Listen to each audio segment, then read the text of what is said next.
I said, how can I leave Belgium?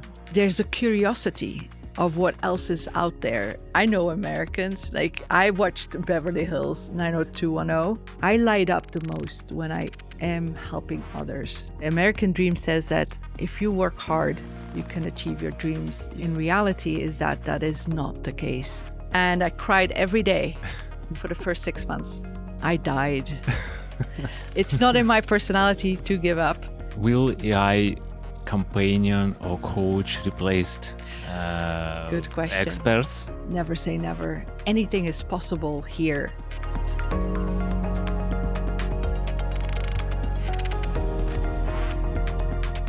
Well, let's start our podcast today. Let's do it. Kate, I'm very happy that you find time to meet me in a studio in Santa Clara, where I'm recording in a channel Human and AI. It will be almost first interview, and I'm going to meet people and AI, or let's say robots, and discuss immigrant story, business stories, how to launch a business, how to live in a Silicon Valley in the United States. And today I want to discuss your US journey, your story about you. And please briefly introduce yourself, and when we move to discuss everything, whatever we want. Thank you. Yeah.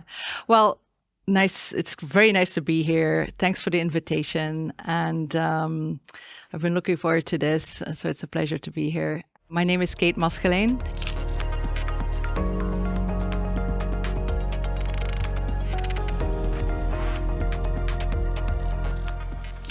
And I am originally from Belgium, born and raised. I left Belgium when I was 26, so that's a long time ago now. And when I'm sure we're going to talk about why that is and the journey since I left. I worked for 2 large companies, Procter & Gamble and Johnson & Johnson, for about 2 decades. So quite a long time in corporate America. But now today I am an executive leadership coach, and I work with people and teams and organizations around mindset, career identity, career pivots and transitions, but also post-corporate life. It's a great pleasure to be here, and I look forward to this conversation. Yeah, last our meeting helped me a lot actually, and I recognized some new ways to in my journey in my business questions. Thank you for advices. And you mentioned that you moved in when you was 26. It's so different when adults, childs moving in different ages. For example, my kids 5, 7, and 16. So different experience. Youngest, they are almost American. High school daughter, she's still get used to being American.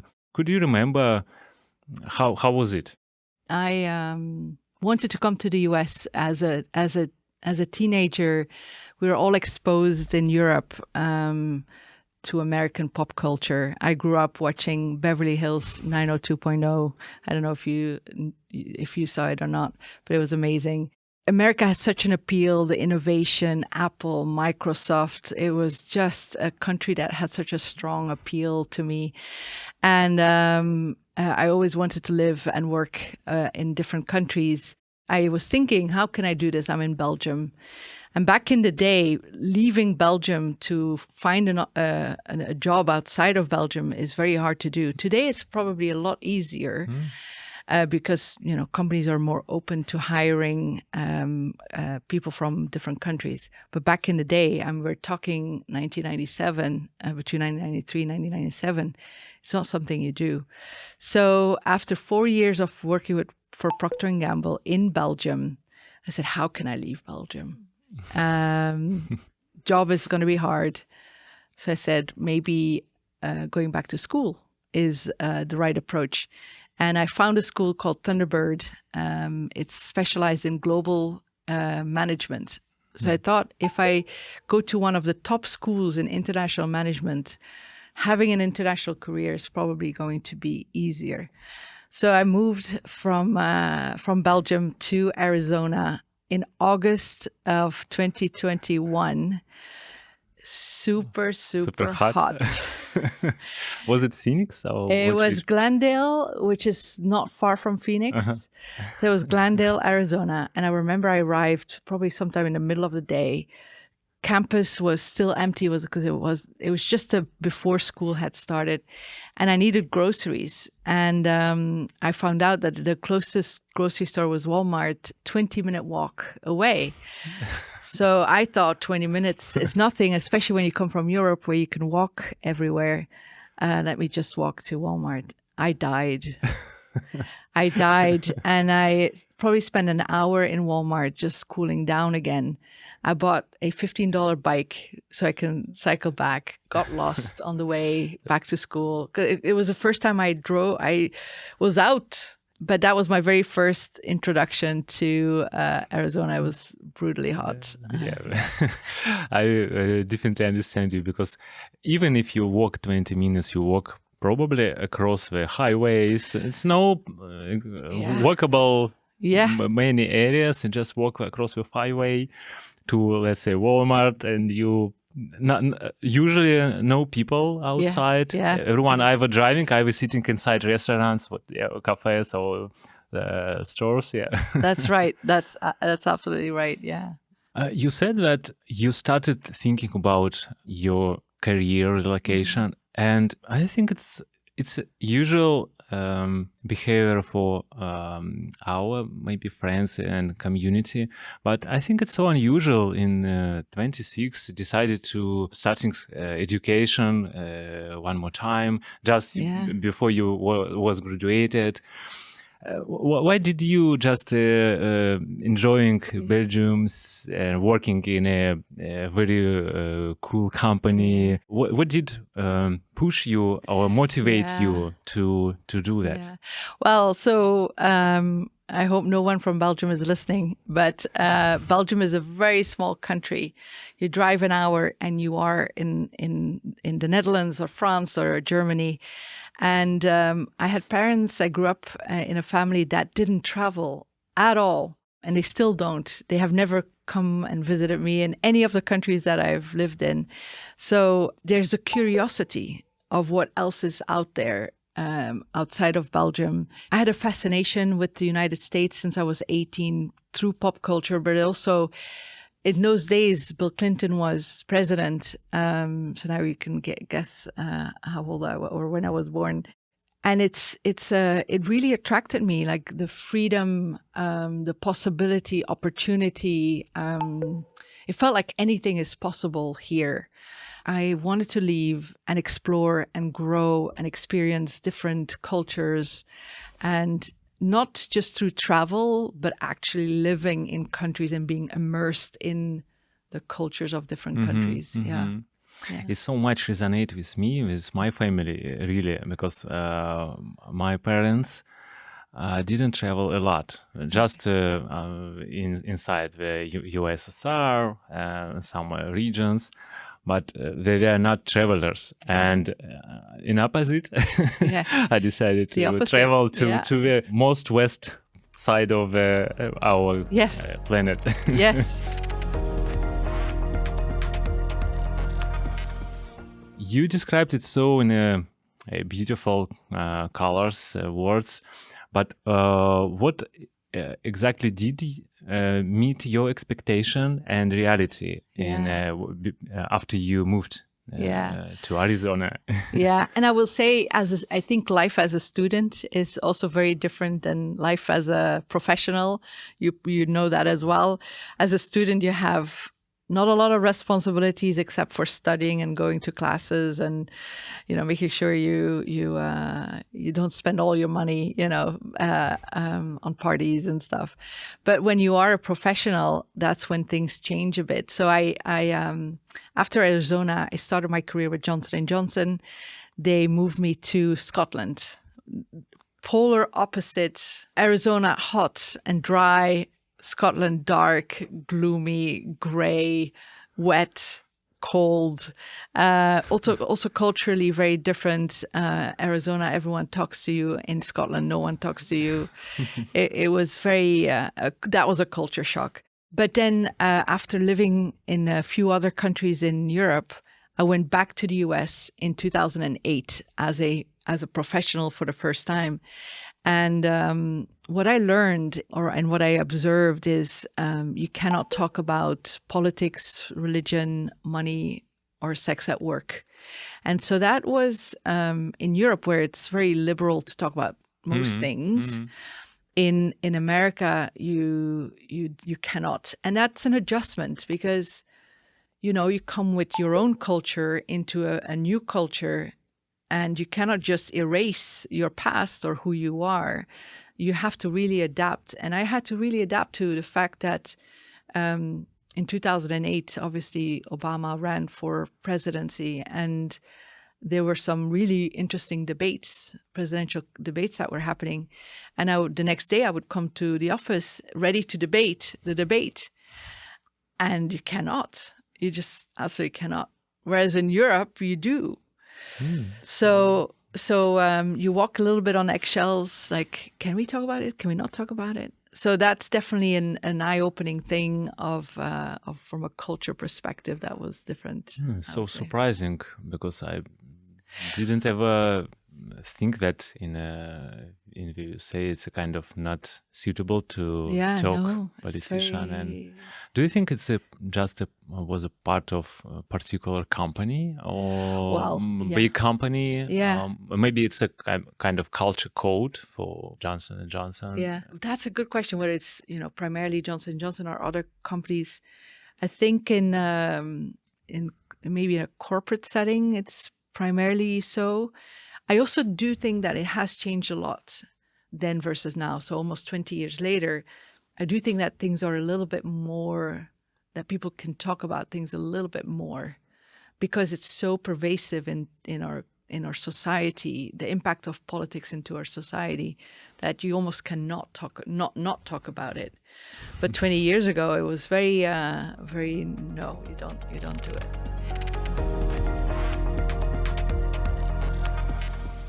I'd like to discuss a little bit more about your how your company, or maybe whole government services, supported you in your immigrant journey. Yes, and I'm so happy that I did get the support.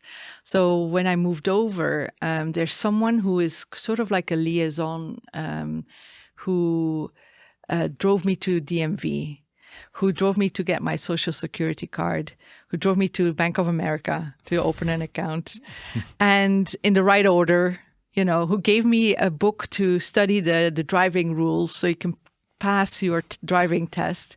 Yep. So that made it all very smooth. I was in temporary housing for 2 months, so to help me settle. There was a rental car before I could buy my own car. So there's a lot of support logistically. And also something that was very valuable is getting cross-cultural course on understanding American traditions, culture, background, history, etc. And my first reaction when they told me, hey, you will have to take 2 or 3 day course, was like, I don't have time for that. I know Americans. Like, I watched Beverly Hills 90210, but I still went, primarily because they told me to, but I still went, and it's been super helpful. Like, there were assumptions that I was making about American culture, some eye-opening things that were very helpful. My husband went with me too, and we both got something out of it. And I think one piece of advice for anyone who's moving to the US or anywhere else, if the company offers this, take it. Mm-hmm. You will always learn something. Yeah.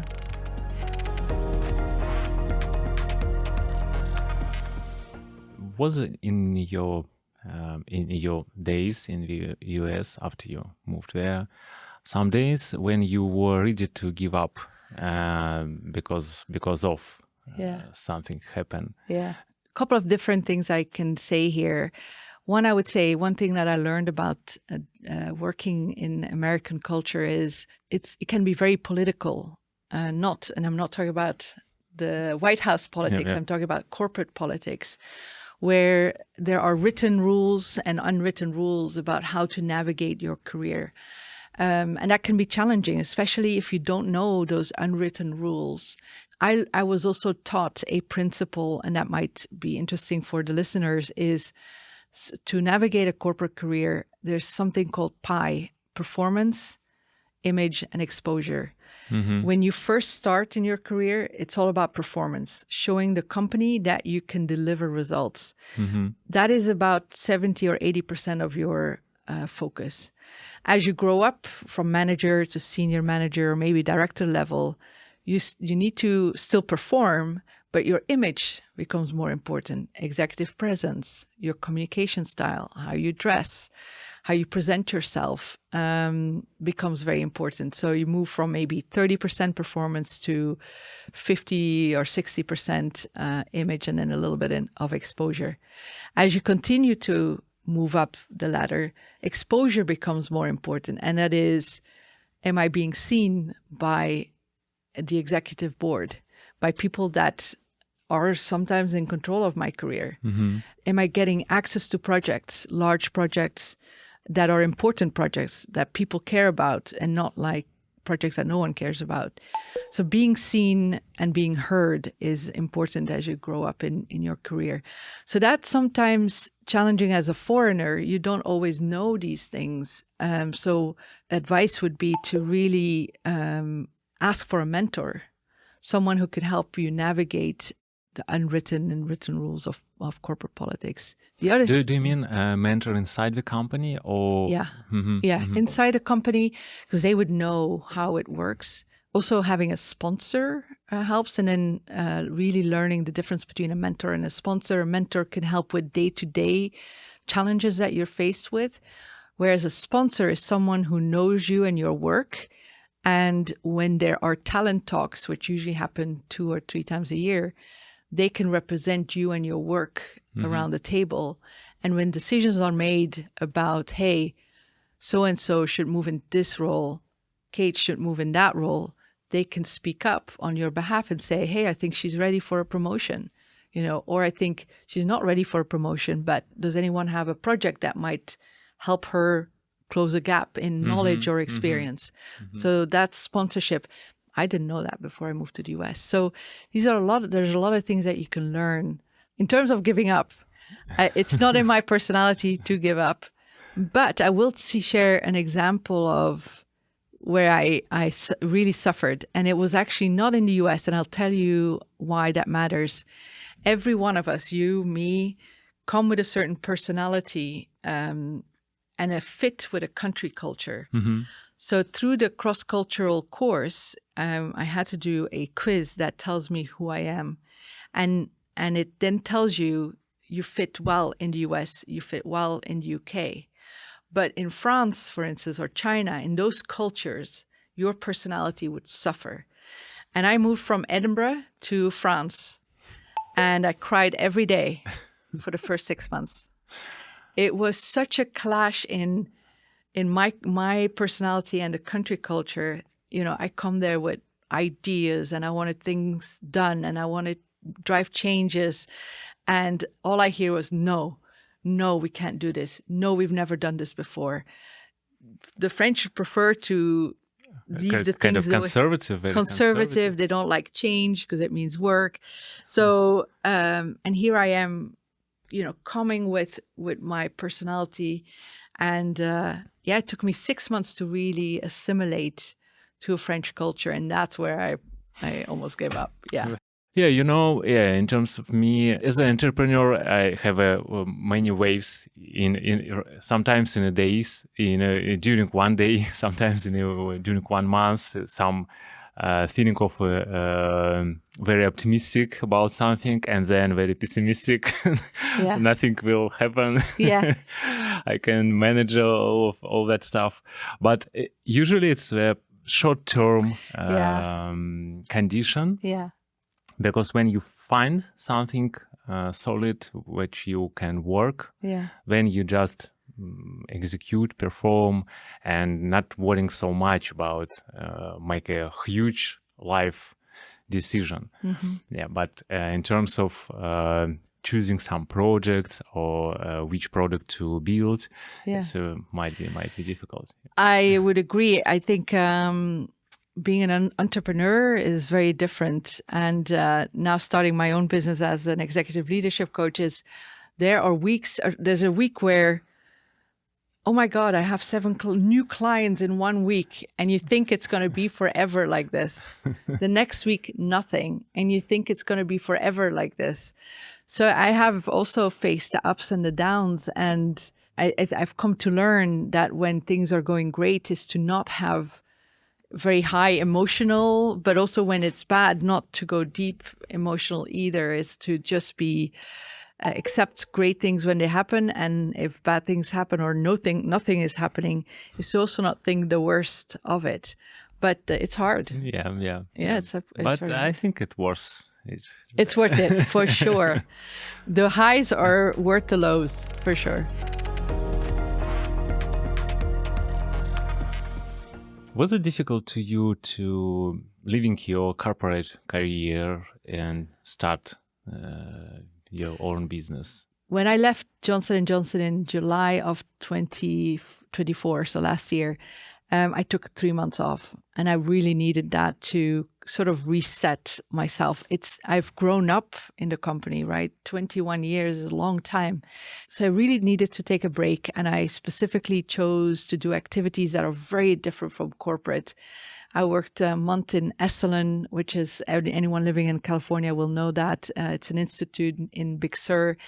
I did a work-study program there where in the mornings I was with a group. We were in the farm and garden doing weeding.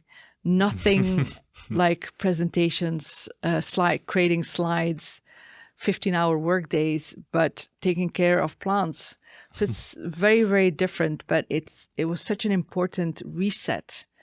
And after the 3 months, it really helped me to think, what is important to me now? What matters to me? How do I want to spend my life? And coaching has been something that is such an important part to my job in the last 21 years, really supporting others. And I said, I want to do this full time. And I light up the most when I am helping others, when I'm asking questions, when I'm listening so deeply to what is being shared and trying to ask questions so that the person can have better insights or different perspectives or more clarity around what's going on in their lives, and then move forward with a plan that is in line with their values and their purpose. And that just gives me such joy. So it's been interesting. It's a very effective approach that you had a break 3 months, because I think when you're moving in a so fast pace in a business career, if you have a break week or even month, it's a kind of jumping from the coal train of the whole speed, and you can't stop immediately. You need time to slowing down, and just after that you can realize something new and understand yourself better yourself. I needed to almost heal emotionally, mentally, but also physically. I didn't realize how hard I worked, and that I didn't realize I had a burnout until you stop working and you realize, oh my God, I'm actually really, really tired. So the break also helped to put myself back together again, and then you could move forward with your life. So.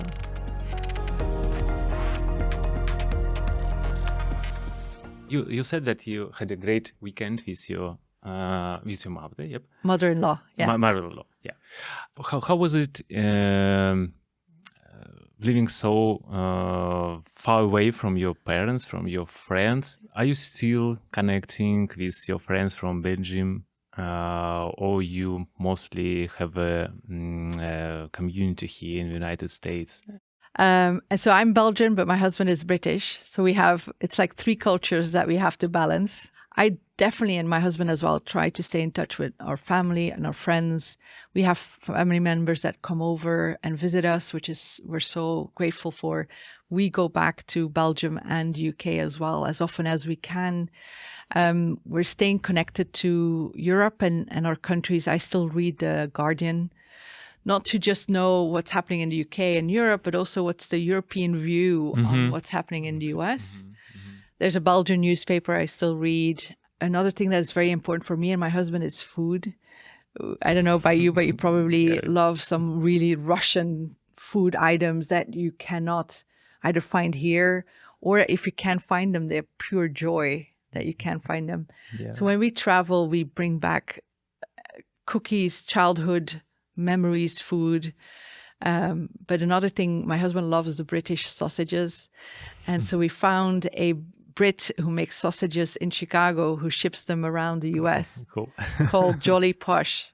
And so every 3 months, I think, we order sausages from him. And when we eat it, it reminds us of home. Yeah. But we have to balance that with, we're living in the United States. So we did put in a lot of effort to get to know the Bay Area. We go on a lot of hikes and get to know the different Palo Alto, Menlo Park, San Carlos, San Mateo, Burlingame. What are these towns about? But also spending time with friends that are mostly American and doing things that are American, like celebrating 4th of July, like an American would. Be into sports like watching the Super Bowl, for instance. So really integrating into what matters to American and American culture. So that's how we balance it.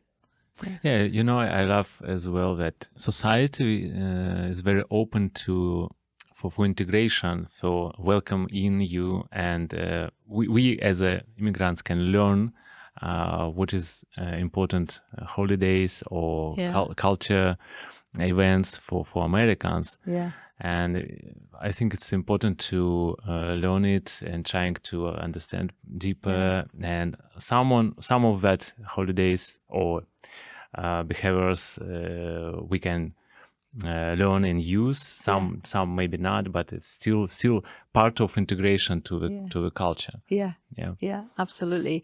And also, I don't know, I have some Belgian friends here. And that's great to once in a while connect with another Belgians, even speaking sometimes your own language again. Sometimes mock Belgians, but also mock Americans a little bit. Like there's some joy in that. I'm friends on Facebook. There's a friends group of Belgian people that are living in the US. So we share experiences of what it's like living in the US. So all these things just help with integration, getting to know the culture, feeling at home here.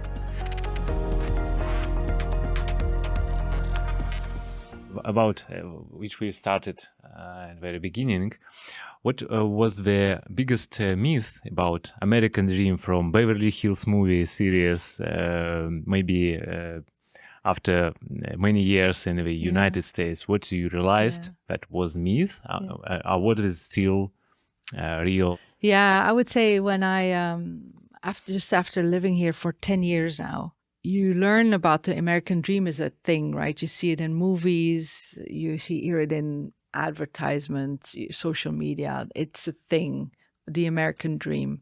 And the American dream says that if you work hard, you can achieve your dreams. You can do whatever you want to do. And what I've come to learn and see in reality is that that is not the case. The myth is that it is easier for certain race and ethnicities if you come from money, if you have had great education, even in where you live matters, either in the way that you don't come across certain obstacles that people that are poorer or a different race, they have that every day and others do not. Or it's much easier to overcome obstacles because there's money, better education. You live in a wealthy, prosperous, healthy environment where there's supermarkets that provide fresh food, so you are healthier. So the myth is that your circumstances really matter as well, and that can hinder you in achieving the American dream, no matter how hard you work. I think there's a lot of good things in America that are helping people, but it's sometimes not enough to give those chances to everyone. I would say. So that's the myth for me. What do you think? Yeah, I think nowadays not work hard, work smart. Yes, definitely with AI. Using AI. Use AI. Yeah. Yeah, but for me, American Dream, it's kind of entrepreneurial way of thinking and responsibility for yourself. And when I just was traveling in LA and New York before we relocated, I saw that people different ages, races want to launch business in not just a unicorns, just small businesses and very curious to do something new. It's not so common to in Russia, in Moscow. Of course, there are many of entrepreneurs, but it's not everywhere.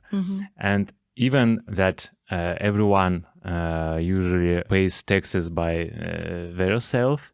It's a sign of responsibility when you understand where your dollar will go and what will happen. Because, for instance, in Russia, nobody so much cares about taxes. And just few recent years, I think people realize that everything that happened in a government kind of was paid by them. Not from them, I don't know, from Imuna or whatever. Very, very, very big differences. And the other thing that I noticed, and I'm sure you're familiar with that as well, is the way Americans look at failure versus Belgium looking at failure. If your business fails in Belgium, that's it, done. You're right. You're labeled bad. You didn't make it. Kind of loser. Yeah, exactly. In America, it's like it gives you experience, more information. Now, next time we're going to do it better. And there's so many entrepreneurs who fail the first time, the first 3 times before they become a success. So, and that's accepted. Yeah, you're right. And I noticed that it started even from school, from a very early age of education and doing everything. Yeah, it's very important. Yeah. Experiential, like I don't have children, you have children, is but what I have learned from colleagues who have children is that the education system is very experiential, like doing is, versus in Europe it's a lot study, get good grades, the teacher knows everything. Here it's very a lot around communication, debate, presentation skills, social skills that are critical to become a successful entrepreneur, where it's all about convincing, influencing, communicating with strangers, networking to be successful. Yeah, you have a safe environment where we can experiment, trying something new, and nobody can blame you and say that you're wrong, that you I don't know, not suitable for that class or some doing in a appropriate way. It's a very important, safe environment. Yeah, that's really good about American way of educating our children. Yeah.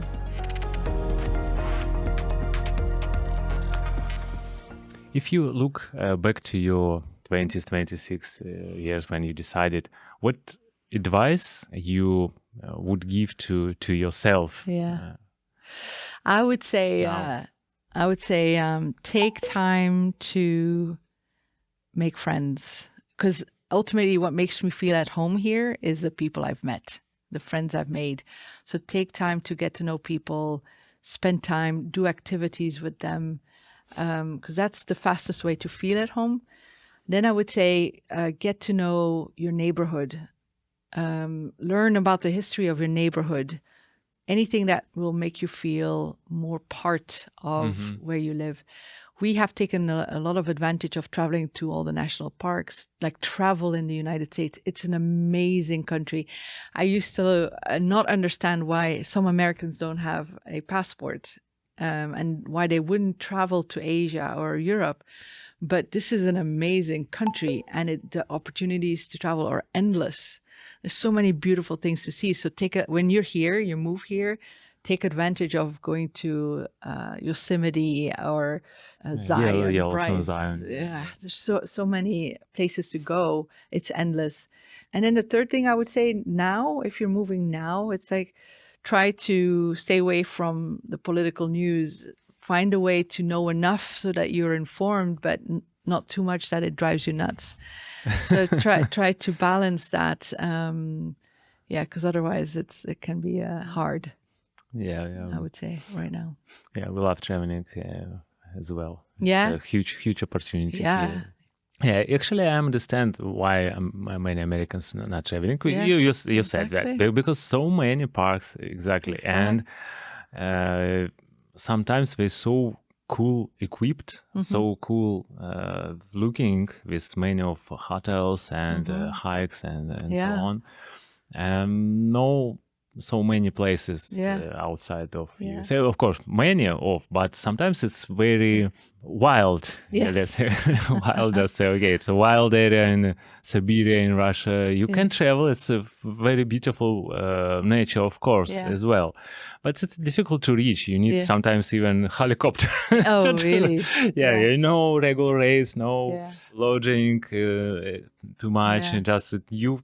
If you want to go with kids, you have to prepare to kind of challenge adventure. Yeah. And here it's very well organized and equipped, and to get to where you want to go and stay, whether you want to stay in a tent or a cabin or a lodge, for any kind of person you are, there's some ways of accommodation that fits your needs.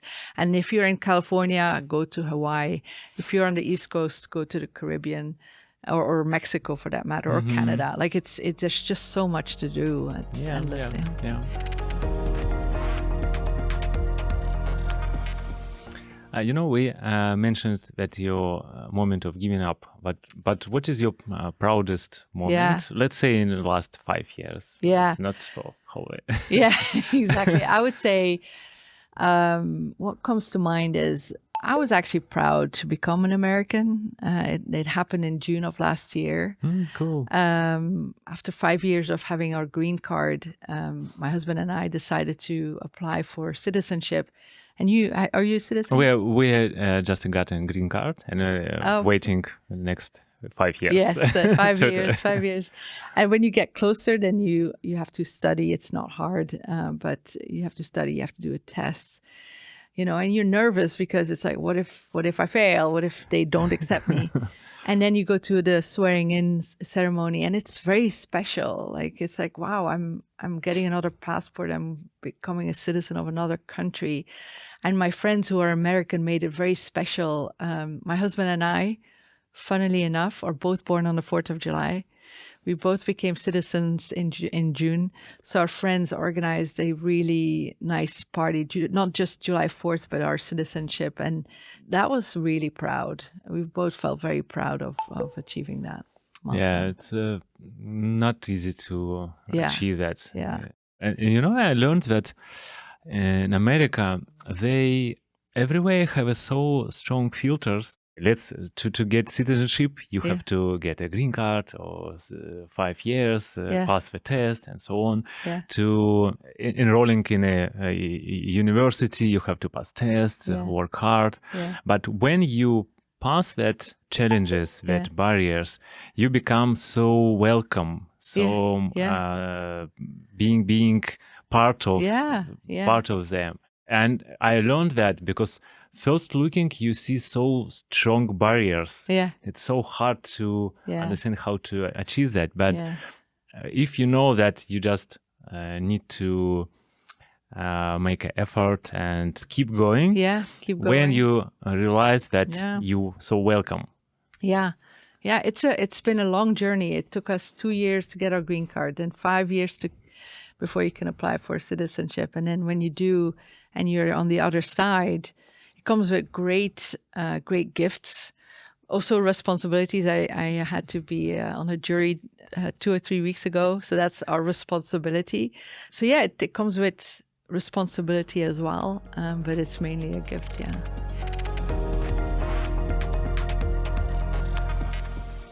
as you right now coaching for executive and for professional growth, could you give a few advices from based on your immigrant experience to people who is about to make a decision to relocate to United States, who trying to find a job here? Yeah.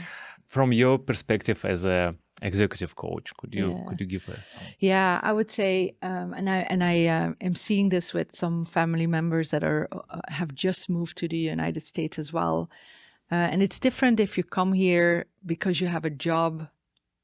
From your company that you already work with, you get a lot of support that help you integrate into the country. But one of the things that I'm noticing is that every state is very different in the country as well. And so really knowing where you like to live. So if you're an entrepreneur, California, Bay Area is ideal for it, right? Biotech, North Carolina. So there's these hotspots around the country that could be a match for what you are, what you're looking for. By the way, did you check the different states before moving here, or just land to Arizona? No, land to Arizona. Land in Arizona, and then because of university. Because of the new. So that's the thing. Sometimes you don't have the choice. Like Johnson & Johnson was New Jersey, and then my husband got a job with Facebook at the time. It's many years ago now, and that took us to California. So sometimes you don't have the choice. But as an entrepreneur, you may have a choice to think about, hey, I want to be surrounded by fellow entrepreneurs. I would definitely do a lot of networking. There's a Chamber of Commerce. Sometimes the embassy of the country you're from organizes events that allows you to meet and greet fellow entrepreneurs. From a business perspective, understanding tax law, how to set up a company, like really working with some professionals like a lawyer or legal team to help you set up is important. So that's more on the practical, logistical side.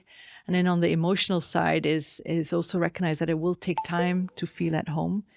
Usually the first 3 months are the hardest. Everything is new. But I feel like after 3 months, something magical happens where, I'm starting to feel at home. And then another 3 months go by and it's like, oh, this isn't so bad. And then 1 year go by and you feel at home. It takes time. It really does take time. Yeah. I think important support of family members. That travels with you or that stays at home, but that travels with you. As an employee with Johnson & Johnson, one thing I've always been told is that a lot of my colleagues were male. And they would have a wife that would follow the husband to an assignment in India, an assignment in Singapore. And they would say that it's so important to make sure that the family is happy, the wife and the children are happy. Because if they're not happy, it's so much harder for the spouse to work hard, integrate in a new business, into a new country. And if your family is not happy, it just makes it so much harder. So right. It's to also make sure that they're well taken care of. They live in an area that is safe, close to good schools, close to people that they can meet, whether it's parents or whatever it may be. Yeah, I heard many times that people who moved by O1 visa and spouse can't work here, they're struggling because the partner can't work and she or he can't do nothing, and it's not easy. It's not easy, and especially if those people had a career at home and now they have to give that up, that's hard. If you also don't have children, that's hard. If you have children, sometimes the connection of other parents helps. Not easy. Let's make advice. Make children's. Like, if you exactly. have enough, children if you have too much time, just or at least dog a cat. Make find the pet. Yeah, exactly. To care about. Exactly. Yeah.